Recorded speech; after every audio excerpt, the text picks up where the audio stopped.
Mambo vipi mdau wa burudani kutoka BIGBONGO nikimaanisha Big Bongo TV. Sasa leo kama dawize nimekuletea hii news ambayo ina trending kinoma huko kwenye pande za social media. Leo mtandao umechafuka na katikati ya dhoruba hiyo yupo Malkia Bongo Star Search nikimaanisha Madam Rita Paulzin. Madam Rita amefanyaje bwana? Sasa kuna hii video ambayo imetrend inamuonesha akimkatalia mwandishi wa habari kumhoji, imekuwa viral kinoma na kwa mara ya kwanza mashabiki wamegeuka na kumshushia zigo la lawama. Lakini wote inatupasa tujue ya kwamba Madam Rita amevimba au watu wameshindwa kuelewa tu mipaka yake. Katika video hiyo bwana inamuonesha Madam Rita akipita zake huku mwanahabari akijitahidi kumuita angalau amhoji mawili matatu. Mwanzoni Madam alionekana kama vile anakubali hivi, lakini baadaye akamuuliza, "We, kwani media yako inaitwaje? Media yenu inaitwaje?" So jamaa kutaja tu jina, Madam akamwambia, "Wa, mimi siwezi kuhojiwa na media uchwara."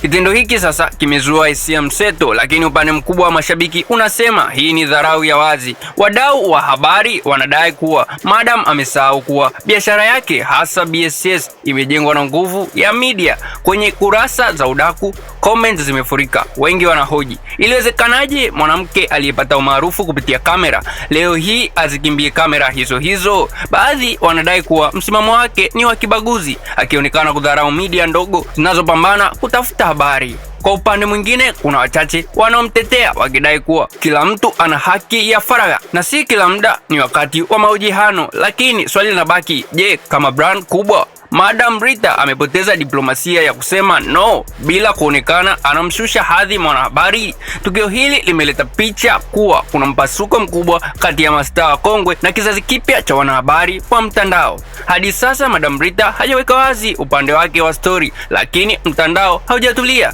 Wewe unaona Madam Rita ana haki ya kugoma kwa namna ile au amewavunjia heshima watu wanaomtangaza? Shusha komenti yako hapo chini, lakini pia usahau kusubscribe, like, share, turn on notification ili uzidi kupata update ya matukio mbalimbali yanayozidi kujiri every time. I'm out.